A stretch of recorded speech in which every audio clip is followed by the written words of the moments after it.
Good afternoon, guys. It's Chris from the podcast Your Story Your Way. I'm doing a solo one today. I just didn't know how the weather was going to be today, just over the weekend. And I like to give people about a week, week and a half, notice before we're ready for them to come on. And excuse me, something in my eyes. But it's one of those things that I got a few people that are still not comfortable with it yet, and that is just fine. If you're watching, it is just fine. Just let me know when you're ready. I'll be more than happy to have you. If we got to have 2 or 3 podcasts to get you in 1 week, that's what we'll do. Or we'll do it over a month or 2 months if that's what we got to do. Whatever you're comfortable with. And I hope everybody's having a wonderful Monday today. I hope you got up and put your shoes on, baby, and you got to stepping in the right direction. I just want to, I say it's your story, your way. Today's going to be part of my story. I can remember growing up and remember, people that I'm not going to give names to anybody. I don't tell people's names. No, I've said this before, unless you ask me to. I don't advertise anybody unless I'm asked to. And, growing up, I know so many people in this town, other towns, other counties, other states, they go through the same thing. Kids go through the same thing, being told they're worthless, never amount to anything. I touched on that this morning. And I've heard it myself. I know of other kids that's heard it. I know some people that they didn't make it out of that. They ended up taking their life or doing drugs and dying because of the drugs, which is the same thing. If you sit there and do drugs continuously and you don't eventually accept his will, you're going to die from it. If you don't die from it, you're killing somebody else. The people that really care for you, they're the ones you're killing. More than likely, the stress of what you're doing is hurting them worse than what the drugs is actually doing to you. Have you ever noticed that? People that really care about you, they're going to cry with you. They're going to cry when you're not there. They're going to pray with you. They're going to pray when you're not there. People that try to enable you, and some of them may not even know they're enabling you, but if you're using or if you're drinking together and you know that person can't handle it, or you know that they're not going to be able to get out of a situation, you're enabling them. And that's just not a good way to be, brother and sister, I'm telling you. And growing up, like I said, I always heard that, I didn't always hear it, but I remember certain family members, just because I was a stepchild, there were certain family members that didn't treat me the same. Now, my dad's brother and sister, they treated me like I was their own. Their family treated me like I was their own. You would never know that I was not a good one when I was around them. But then there was other family members that would turn their nose up to me like I wasn't good enough to be part of that family. And I know there's other kids that go through that. And I know there's family members that listen to this, and they may not speak to me now after saying this, but if they don't, they know who I'm talking about. And you know what? I didn't need you to start with, and I don't need you now. And I hate it. That's just the truth. And if you're treating a loved one that way, you don't love them, and they don't need you in their life. If you're constantly putting somebody down, you need to walk away from that person. Whether it's your husband, your wife, or your child, you either need to get right with God so you can get right with yourself, or you just need to walk away from the situation and leave them alone. I mean, that's just narcissist attitude. I mean, that's just a selfish way to be. Why would you do that to somebody else? I hear parents in the grocery store, I'm okay. I'm okay with disciplining them. I used to get my tail tore up all the time. It didn't matter where it was at. And we done our children the same way. But I see these kids in the grocery stores now, and like I said, now I coached ball for a long time. And I remember some of these kids from they were, I don't know, this tall to they're grown now. Some of them's got their own kids. And some of them I am so proud of. And a lot of those kids are the kids that came from absolutely nothing. Some of those kids were the ones we fed at the ballpark, some other coaches and I. because they didn't have anything to eat when they got home. Some of those kids were going home to smaller brothers and sisters or siblings than they were, and these kids were 10, 11 years old because their grandmother was raising them and she was working somewhere, or their grandfather was working somewhere, and they didn't have anybody at home with them. And the oldest kid was the one we were coaching. No matter what sport it is, doesn't matter who it is, doesn't matter what race they are. Just know there's kids out there like that. And there's people out there like that tell them they're worthless, that tell them that they will never amount to anything. And, you know, I always say, and I've had to tell myself this, and I've had to tell my wife this, and even tell my children this, you'll see somebody that is treating their child like pure, excuse my language, pure shit. And that's the only way I know to describe it. I'm not going to sit here and say I'm perfect, but that's the only way I know to describe it.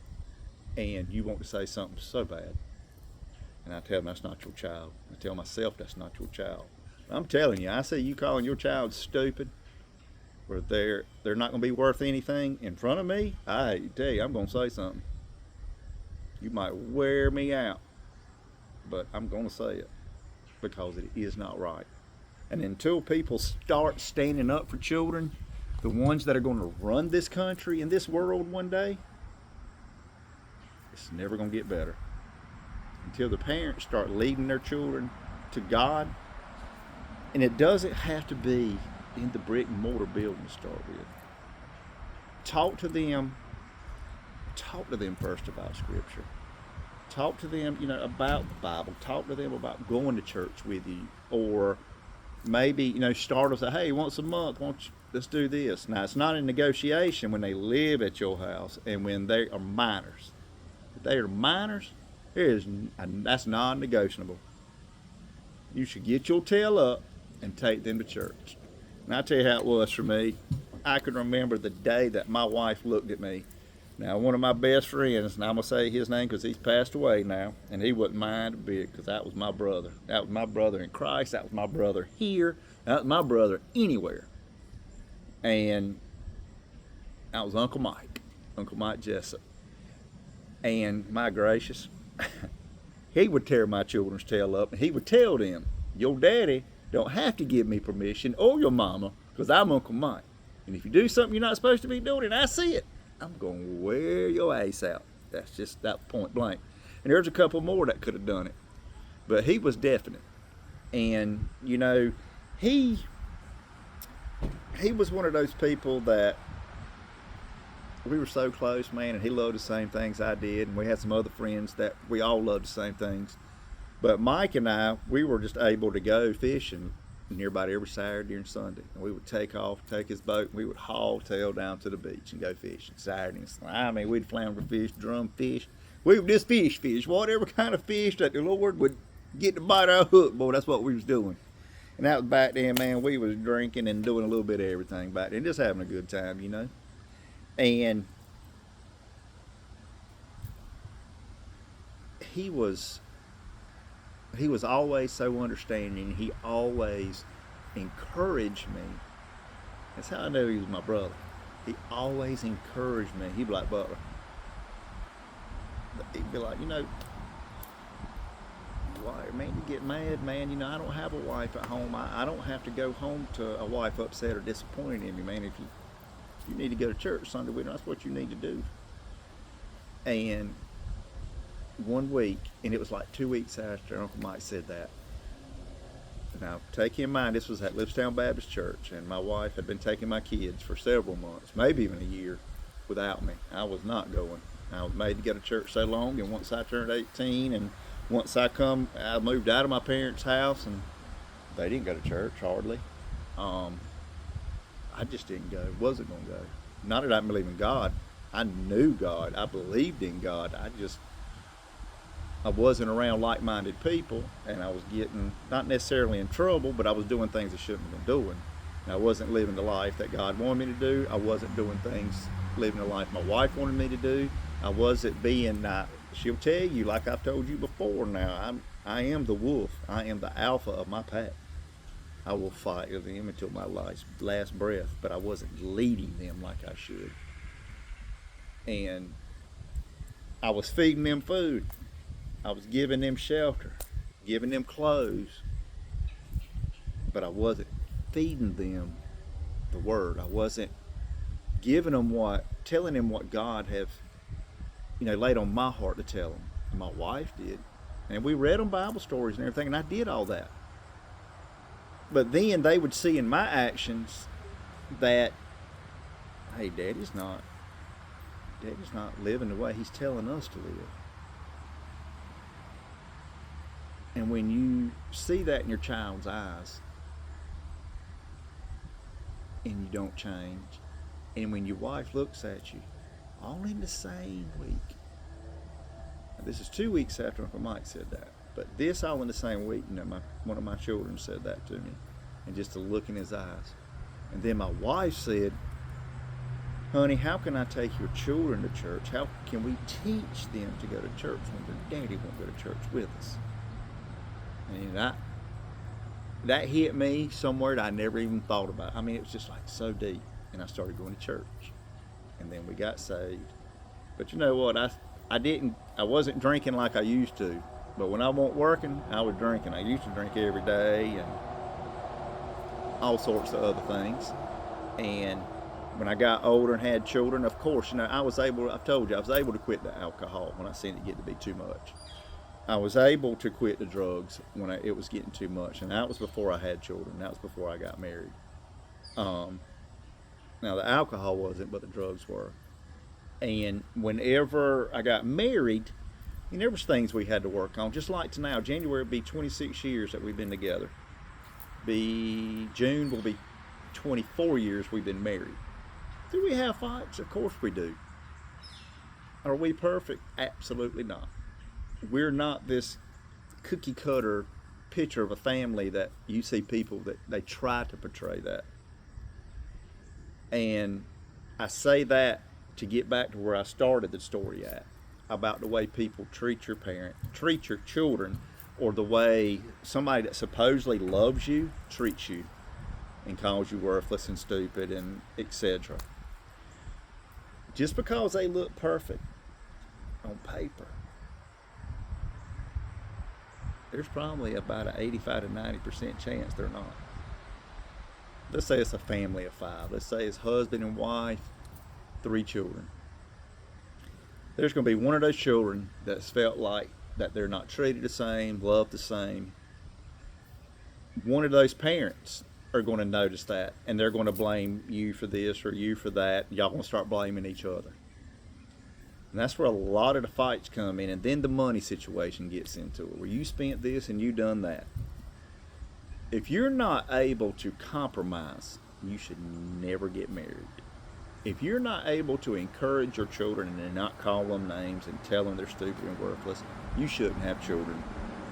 If you're not able to provide spiritually and physically for your children, you shouldn't have children. Now, I know things happen, but a lot of children are born out of wedlock. I had one the same way.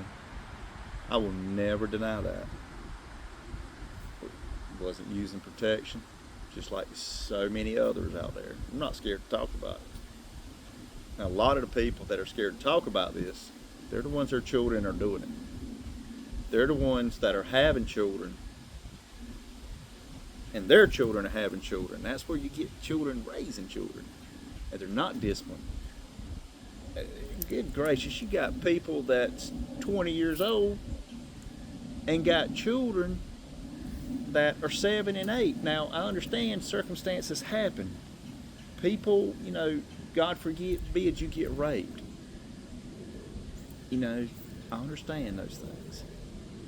But I also understand if you take the responsibility, I understand that now, if you take the responsibility of having sex, you know what you could bring into this world. I don't think children are accidents. I really don't.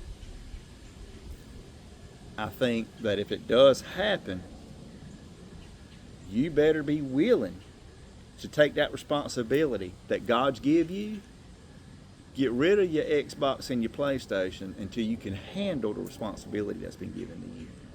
Put back the polo and the billabong and the, let's see, what's the jeans, the buckle jeans and whatever else is in style. I can't even remember what I wear now, but you know what? I take care of my children. I always have. 99% of the time, I buy for them way before I get myself. You see these clothes I got on? This shirt right here is probably 6, 7 years old.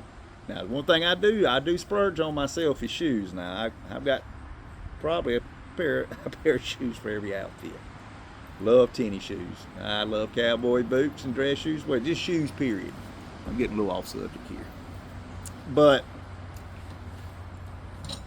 when you treat your children that way, don't expect them to treat you any different. Don't expect them to respect you and say yes sir, no sir. Now, and yes ma'am and no ma'am. I'm not saying that there's some children that just are not, they're just blatantly disrespectful. I know some of them because the parents are too kind to them.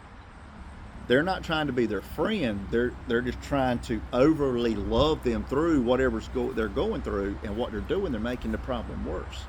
That child wants to be disciplined. That child wants to see somebody, if you love me, you will do this and you will do that. You might not think that, but in the back of their mind, way back there, they're sitting there thinking, if I can do this, they're going to let me get away with this, I might as well do this. They don't care about me.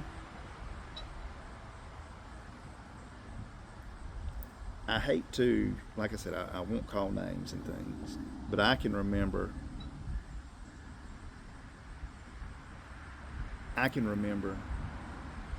getting told things and toting beatings sometime that I didn't deserve. And I would look at somebody else and they would look at me knowing that they did it or they were the cause of it and wouldn't take up for me or say anything. And you know, that hurt. That did. Now, I'm not saying everybody was that way. I had a cousin of mine that stood up for me one day, and the person that was getting ready to whip my tail did not believe it. We were playing kickball in the front yard. I'm not even going to say the house we were at. I'm just going to say the front yard. And my cousin kicked the ball, and I missed it. And we were facing kind of quarter towards the front of the house, and it went slam through the screen door. My cousin told the person that he done it. And they said, do not take up for him. You know Chris done it. My cousin said, no, he did not. I did it. They grabbed me by the ear and commenced to whipping my ass. And I took that beating because I took it with stride, because I knew that my cousin had took up for him. And I had several other that would do the same things. But don't disrespect your children in front of people either. And when I say don't disrespect them, don't assume that they did something and grab a hold of them or cuss them out in front of other people, because you are destroying their self-confidence and their self-worth.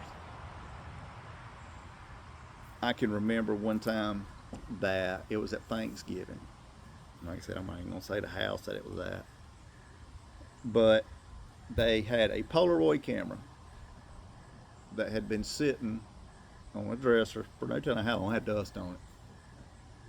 But do you know that the flash had a flash bar on it? And it was ones that, like one of the Kodak ones, you'd go to, like I think it was Maxway, or the grocery store, or the drugstore, and get the little light bars, flash bars, and plug it on top of it. Well, this person went in the room to get it, and the flash bar was blown. You could see the bulbs. You could see them when they were blown. Looked like they were burnt on the inside. And this person come out and told this other person. They commenced to whipping my tail. I had nothing to do with it. And then they found out that I didn't have nothing to do with it. Do you think either one of them apologized? Nope. Sure didn't.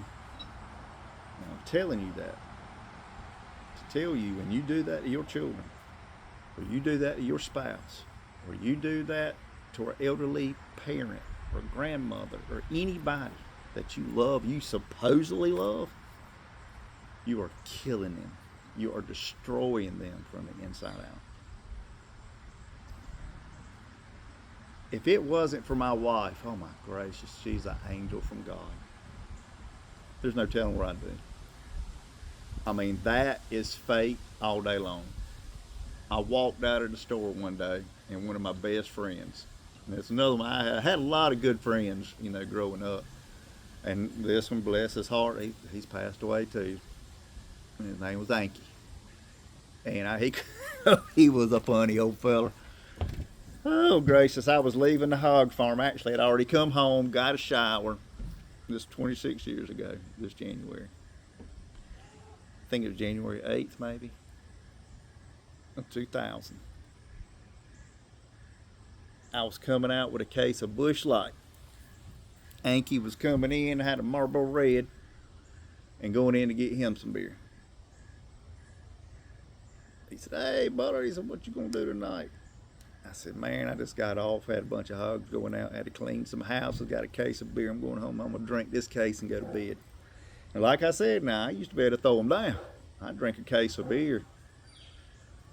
If I started that night about 6, 7 o'clock, I'd be done with it by 1 or 2. I mean, when you could drink a fifth of liquor at night and go to bed and get up the next morning and go to work, I mean, I could handle a case of beer. Anyway, he said, "You want to go to the beach with us?" I said, "Who is it?" He said, "That's 2 girls right there in the car." I said, like I said, I've always been a gentleman. It doesn't matter what I did wrong in life. I've always been respectful, and I've always been a gentleman. He said, "Okay." He didn't go in the store. He walked out to the car and he asked them. And they said, "Okay." So I got in the car, introduced myself. And Dana, which was my wife's aunt. Now, it's another story. They're the same age. But my wife is Dana's niece. And Anky was dating Dana at the time. And my future wife was sitting in the back seat. Now, we've been together ever since. Now, I'm not saying that we didn't have a turmoil and things, but we did. But we're still together. And, in 26 years, there's been so many times that I should have fallen apart. And my wife was there to pick me up and carry me. Until that day, from 9:15 to 25. She was still here that night when I got home, or late that afternoon, and she held me. And she said, "I got you." She said, "I told you I got you." She said, "I got you. I will never leave you. I will never quit loving you." Like I said, we have fought like cats and dogs. Anybody that says that they haven't and they've been together as long as we have, they bald-faced lying to you right in front of Jesus. And I'm telling you. But we made it through it. You're always going to have disagreements. But God put her here for me. For me, because He knew I needed her. He knew I wouldn't make it without her. There's somebody out there for you too. I promise. God did not put you here to be alone, no matter what you think. God did not put you here to think you're worthless, to think you're not loved, to think you're stupid. He did not intend that for you. Now, He may have intended that to be said to you, not all of us. But you know what you're supposed to do with that I'll learn? Take that. You use that energy to become the wolf of your pack. The alpha always has to find its mate. Just because you don't have one now doesn't mean you won't. Then when you find that mate, whether you have children together or where if you're not able to have children, but you're able to bless another child by adopting them, don't you dare raise that child and call them stupid. Don't you dare call them worthless.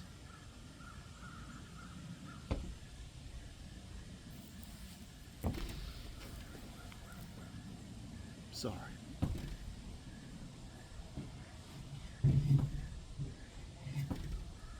These aren't like happy tears here, guys. These are piss tears. Because so many kids and mentally handicapped people and elderly people that nobody will stand up for. Their kids just want to inherit what they have and push them to the side. The kid turns evil and greedy and ends up telling the parent they're worthless or they're stupid. Children, don't you dare do that to your parents either. And I'm not saying if they abused you or if they called you names, I'm not saying that you have to like them. I'm not saying you have to be in their life. But I am asking you to forgive them and remember that they were part of bringing you into the world. So if you can find a part to love them, love them. Because if you love them, loving them and being around them and liking them is two different things. You can love them for what they did, and that is whether they're biological and you're part of their genetics and you share a bloodline, or whether you're adopted, or whether your uncle raised you, or if it was your grandparents. Just try to find that peace in your heart to forgive them. Now, if they come to you and ask for forgiveness, to me that's a different story. If they come and ask for forgiveness and you forgive them, you still don't have to do anything with them. But if they're sincere with it, then you not saying test them, but you test the waters and you ease into it. But if you still got somebody that hasn't asked for forgiveness, or they still treat you like crap, even though you may love them, or you may not, I don't know your situation. I'm just saying you will feel a lot better if you forgive them and love thy neighbor. I am big on telling my family that I love them every time I talk to them. Sometimes we might hang up, and I'm like, ah. But 99.9% of the time, we tell each other, my wife and I, our boys, we all tell each other we love them, because you never know when it's going to be the last time you speak to them. Wonder if you get in a fight with your child, and your child leaves the house on the way to school or to a party or whatever, and gets killed because he was thinking of the last thing his mama, his daddy, or whoever supposedly loved them called them stupid or worthless, told them they'd never amount to anything. What would you do? If you didn't love them, I'll tell you what you do. It wouldn't bother you at all. I promise you, my God, He is merciful. He's vengeful too. You take one of His children without repentance. You cause one of His children to die without repentance. Woo-wee! I'd hate to be in your shoes, but I imagine it's going to get real hot up on them real quick. So I advise you, whether you're a parent or any type of sibling or just somebody trying to help raise somebody, if you took that responsibility to help take care of this person, whether male or female, you better do it the right way. If you don't know, you better ask somebody. There's places you can go to. There's people you can call. Don't sit around and cause more damage than good that you're doing. It's not a healthy way to help anybody. If you really want to help them and you don't know how, I know every one of you got a phone. All you got to do, if you don't have Wi-Fi, because I see it all day long, my wife's a librarian. You can pull right up to the outside the library, don't even have to go inside. any public library in the state of North Carolina and use their Wi-Fi. So there's no excuse for that. Look up phone numbers. If it's suicide that you think that somebody's getting ready to go through, there's suicide hotlines. If it's alcohol, depression, drugs, it doesn't matter. Sexual assault, there is numbers, there's people you can call, and I encourage you to do so. But I also encourage you to love and to forgive. Never forget, because when you forget, you become complacent. And when you become complacent, you're inviting somebody else in that will hurt you. You're inviting unwanted attention. Don't get complacent with God. Put God first in everything you do. When you open your eyes, you thank God. When you close your eyes tonight, you thank God. Oh.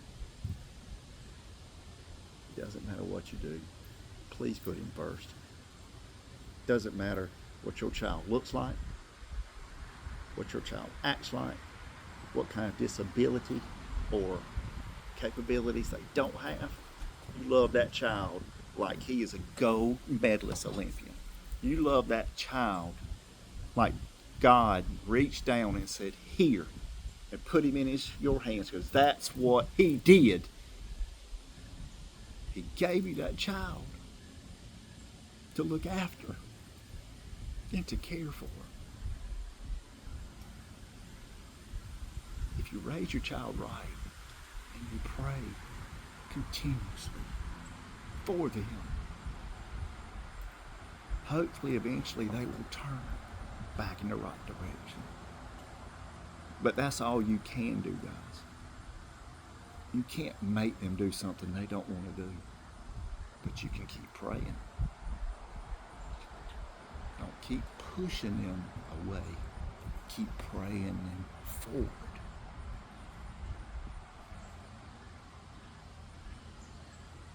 I've said things to my children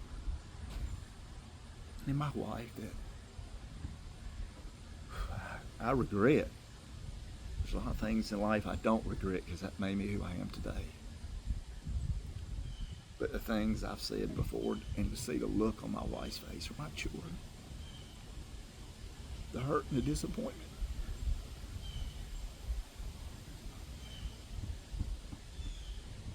Those things will drive you to the point of not wanting to be here anymore. And guys, when you're that way, it doesn't mean that you actually meant it. They know I didn't mean it. But they knew that the husband and the father just wasn't right anymore. And I knew it, but it was like I couldn't change. And remember when I said I don't like the word can't? I stopped every addiction I ever had but the depression and anxiety. And I couldn't stop it until I accepted His will. You ever thought about it? Your child's accepted His will, but the devil is still pushing you. And God is still pushing you to fight the devilish ways and to get you to accept His will. So you won't treat your children the same way that you're doing, or the way your parents treated you. You know, I always said growing up, I would never treat my kid this way. Now, I will say I didn't beat my children like I got beat.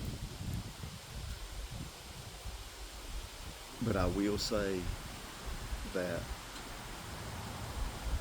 I have said some things that I do regret, just because I can be so mean.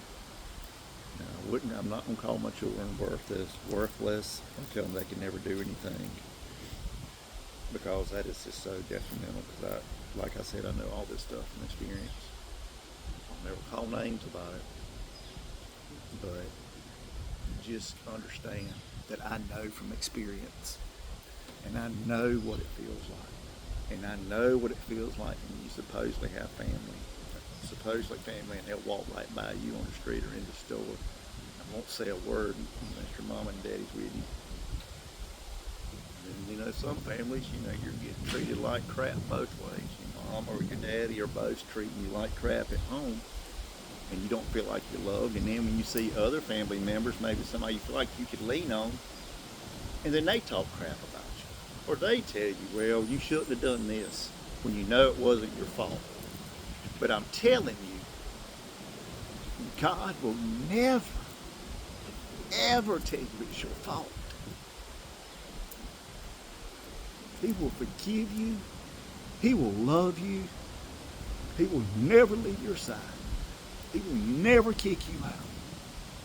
It's your will if you leave. You don't have to leave his house or let go of his hand. I promise he'll guide you to the promised land. Just hang on. Don't let go.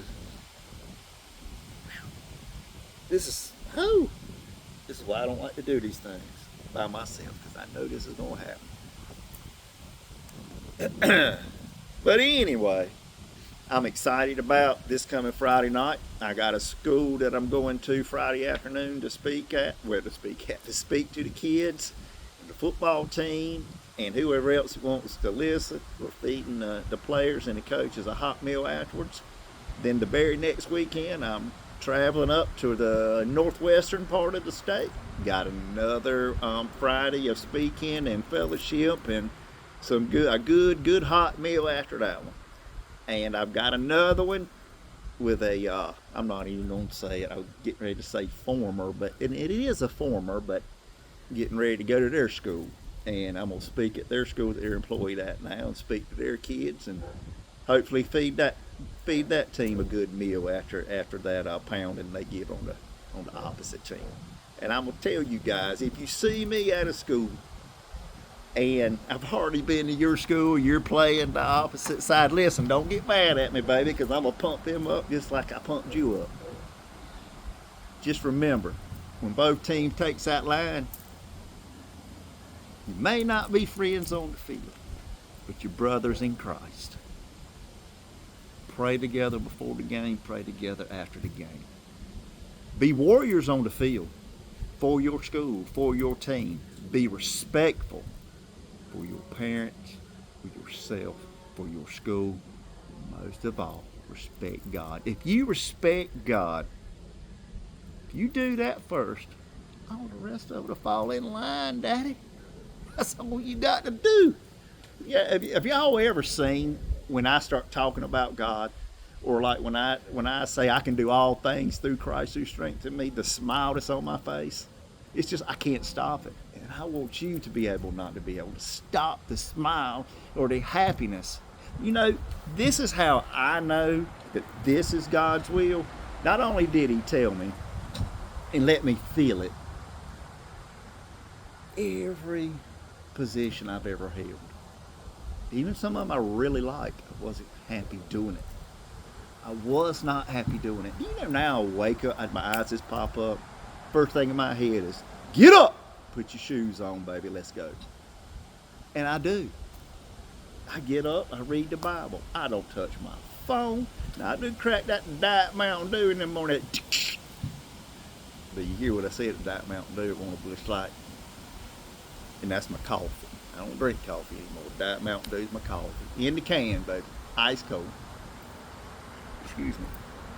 And then I read the Word, and then I go ahead and do my house chores and get all that stuff done before my wife even wakes up. So when she comes home at night, I can have a hot meal for her. And we can spend time talking. Or rubbing her head, or her feet, whatever she needs me to do. Because that's my queen. That's my wife. I want you to listen to what I'm telling you. If you have children, listen to what I said. And if I see you disrespecting your children, I mean just blatantly calling them stupid and telling them they're worthless, don't think I won't say something. They are your children, but they're also God's. He did not put them here for you to disrespect them.